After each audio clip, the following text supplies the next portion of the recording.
در قلب اصفهان هستیم، جایی که هنر به شکوه و عظمت رسیده. به کارگاه استاد اکبر بهرامی میریم تا در مورد هنر قلمزنی با استاد گپ و گفت کنیم.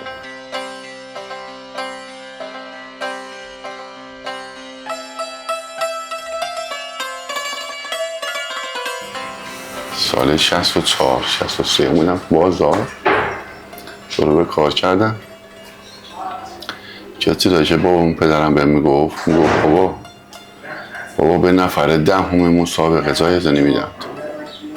بله. نفر دهم نباش، نفر اول باش. هم درس میخوندم و هم کار میکردم و رسیدم به اینجا که دیگه تو ظروف سازی ها اصلا یه خاطره قشنگی از ساختن این ظروف دارم. قدیما این ظروف رو یه پایه میخورد، یه تیکه اینجوری میساختیم، یکی از بالا اینا رو جوش میدادیم. درسته. بعد یه آقای بود پیر مرد جوش کاری میکرد، ما اینا رو ساختیم دادیم گفتیم جوش کاری کنیم. سری اولم بود یه آقا جوش کاری نکرد و گفت نمیرسم و معطلمون کرد. گفتیم خب ما میایم این جوش کاری و درز رو حذفش میکنیم، از کار حذفش میکنیم و حذفش کردیم و شد ظروفه یک پارچه. از ظروفه یک پارچه شد و بعد از اون تشویق همکارا و مردم و مشتریا باعث شد که من روز به روز پیشرفت کنم. خب پس یه چیزی رو فهمیدیم که اگر ما یکی دلمون میخواد کمکش کنیم وقتی داریم، اگر تشویقش کنیم بهتر پیشرفت کنیم. درست. استاد تو مسیر کاریتون با چه اساتیدی کار کردین؟ از چه اساتیدی آموختین در واقع؟ یه چیزی برات بگم، روزگار معلم آدم هاست. جملات به آدم ها یاد میده چیکار کنیم. خب یعنی همیشه یه حرکتی هست که بکنی وقتی که کاری بخوای بکنی. وقتی نخوای بکنی هم همیشه هزار تا بهانه هست برای کار نکردن. ولی من شروعی که کاری کردم، آقای سعیدی، استاد سعیدی قلمزن معروفیان کارشون، بله، کمکم کردن یه سری اولین بار. استاد قادران، استاد سایی به من یه جمله گفتن که یادم نمیره. گفتن که ظرفایی که میسازین مشتری ها از بیرون که نگاه میکنن اول ظرف رو میپسندن بعد میان قلم رو میپسندن. پس شما هر چقدر دقت کنین رو ظرف به ما هم لطف کردین و ارزش کارتون حفظ میشه. اینا بود. تو ظروف سازی که کار میکردم پیش آقای ابوالفضل کاویانی مهر کار میکردم. ارزم پیش آقای گلابی بودم یه مدت، پیش آقای محمد علی قربانیان بودم. اینا که من باشون کار کردم. ولی از همه استادایی که کار میکردن نگاه میکردم کارشون رو درس میگرفتم. تو طراحی ظروف استاد منزوی زاده مجسمه ساز به من طراحی و تناسب یاد دادم و 30 سال بود ندیدمشون. بعد از 30 سال یه روز اومدن اینجا، من سرم پایین بود، گفتن سلام علیکم، ما نمیشناسی؟ گفتم نه نمیشناسی. بعد از 30 سال بعد از 30 سال صداشو شناختم، سرم بالا نبود هنوز. گفتم صداتون آشناست ولی حالا بیاین تو موهاتون سفید شده. گفتن من نمیشه. گفتم بله از آقا شما آزاد. ایشون اومدن کار من دیدن و گفتن که بیاین یه روز تا من طراحی ظروف رو بهت یاد بدم. یه سری فوتو فن نشون اندازه های طلایی ایشون به من یاد دادن. اندازه های طلایی که خیلی ها هنوزم بلد نیستن یا دقت نمیکنن یا بلدن نمیخوان عمل کنن. خیلی کارهای چیزی به من ایشون یاد دادن و تو مسیر استاد علمداری تو ظروف چند بار براشون ظرف ساختم، چندین بار و چیزای قشنگی به من میگفتن. میدونی بعضی موقع هم شاید چه سایدی هم استیبت بگم ولی به دلت نمیشینه. اون حرفی که یه استاد میزنه به دلت انگار میشینه. احساس کنی اون مرزایی که این سخن صادر میشه، اون مرزه انگار خیلی مهمتره برام و خب اینو تاثیر گذار تو کاری من بود و ساختیم و شروع کردیم و حالا هم امروز هم داریم کار میکنیم. هنوز تقریبا از اون سالا، از سالی 60 خورده که میگذره تا حالا حدوداً مثلا میشه شاید 40 خورده ای ساله، 42-43 ساله که من درگیر این کارم و موضوع خیلی مهمی که علاقه به کار. من درسم خیلی خوب بود. من نفر اولی مدرسه بودم، نفر اولی ناحیه بودم. تو مسابقات علمی من رو می‌بردن مرتب. درسم خوب بود، اما من علاقه داشتم به این کار. همین الانم علاقه. یعنی من واقعا وقتی کار میکنم به هیچی فکر میکنم، هیچ کجا نیستم، فقط حواسم تو کار. به کار تموم شد. کار که تموم میشه یه به قول معروف تازه یادم میاد ای کار سخت بود، زانوم درد گرفت، کمرم درد گرفت و در حین کار من هیچ فکری نمیکنم و این هم لطف خداست. لذت میبریم از همنشینی و صحبت با شما. استاد، یکی از مهمترین خاطراتتون تو طول این در واقع فعالیت هنریتون رو به ما میگی؟ یکی از خاطراتش اینکه یه روز پنجشنبه دستمو شستم برم از کارگاه تعطیل میشد، من برم دیدم یه دونه جیپی شهباز، مثلا که میگم 30 و چند سال پیش، اونجا گفت آقا هم چیزی میخوام بسازم، میشه بسازی؟ گفتم آره میسازیم برام. وایسادیم و ساختیم براش بنده خدا رو. بعد این آقا از میراث فرهنگی تهران بود.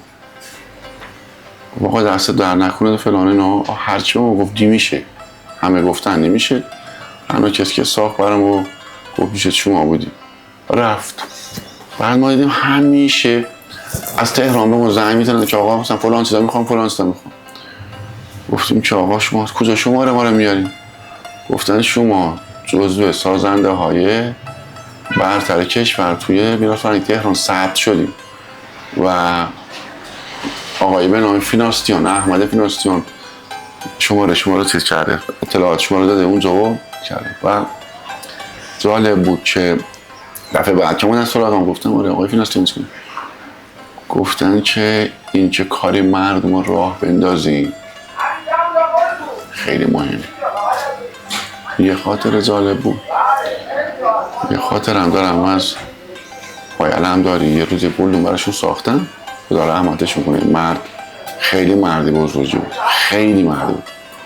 بعد گلدون که بردستی کردن این از بسروش کردم کج شده بود.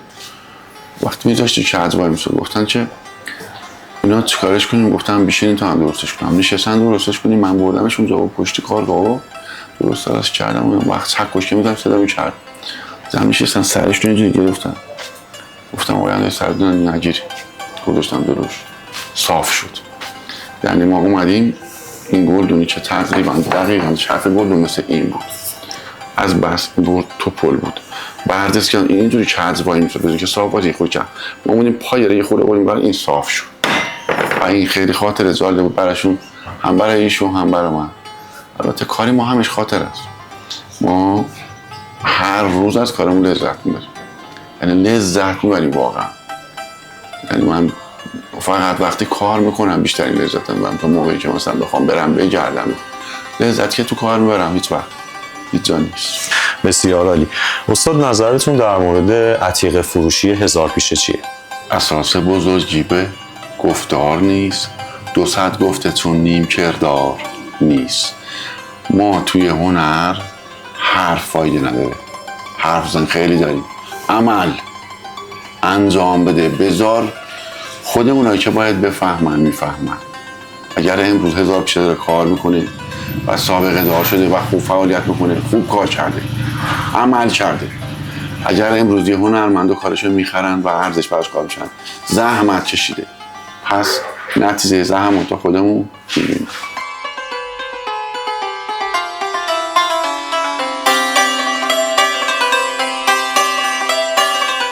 این یک ظرف یک پارچه از برنزه که خب فوق‌العاده ساختنش سخته و در عین سختی باید بتونیم اون به قول معروف شکل بدیم به ورق. یه تیکه از طراحیشو و قلمزنیش آقای حسینی عرب کردن که یکی از دوستان منن و یه کار خیلی سفارشیه. این کار سفارشی ما زیاد به بازار ارائه نمیدیم، میدیم به دوستانمون یا نگهداری میکنیم تو خونه برای خودمون. تو اینا ارزشش خیلی زیاده. یه چیزی جالب براتون بگم در مورد ارزش این کارا. سال 82 یه دونه جعبه قلم زنی از استاد قادران خریدم، یعنی دادم بهشون قلم دادم. اون جعبه در اومد برای من 200,000 تومان، 120 مسقال، 120 مسقال 200,000 تومان. امروز اون جعبه چیزی حدود 600 میلیون تومان، یعنی 3000 برابر شد. اگر از نظر اقتصادی فقط بخوای نگاه کنی و لذت هم نبری از کار، هیچی در این کشور 3000 برابر نشد. زمین همون سال من خونه خریدم، خونه این 750 برابر شد. طلا رو حساب کردیم 1000 خورده برابر شده، 1300 برابر، ولی کار قلم زنی شده 3000 برابر. 3 سال پیش من یه کاری بردم تو خونه، روز تولدی بچه‌م بود، دادم بهش 3 میلیون تومان. پریروز حساب کردیم حدود 40 میلیون تومان باید هزینه براش بدیم تا اون بیاد جفت بشه و تو 3 سال 13 برابر شد. نگهداری آثار قلم زنی از همه چیز با ارزش تره. حالا یه سری بعضی ها میگن آقا این کار قلم زنی که ما میخریم بعد میخوام بفروشیم به اون قیمت خوب از اون میخرن. وقتی 3000 برابر شده شما فرض میکنیم که 2500 برابر بفروش، 2000 برابر بفروش، خیلی ارزون بدی، بازم از همه چی بیشتر سود برد. از نظر اقتصادی، از نظر هنری، کارهای هنری باعث میشه عمر انسان زیاد میشه. اینو تحقیقات یک مؤسسه علمی تو کانادا انجام دادن. کسانی که با کارهای هنری ارتباط دارن یا کار میکنن یا خرید و فروش میکنن، اینها عمرشون 8 تا 12 سال از آدمای دیگه بیشتره. اینا سالم ترن. چرا؟ وقتی شما به کار هنری نگاه میکنی و به قول معروف میری تو عمق اون کار، از تمام دنیا و دغدغه های دنیا میای بیرون و به هیچ چیز دیگه فکر نمی‌کنی. این باعث میشه که مغز انسان استراحت و انسان از سلامتی در درجه بالاتری قرار میگیره.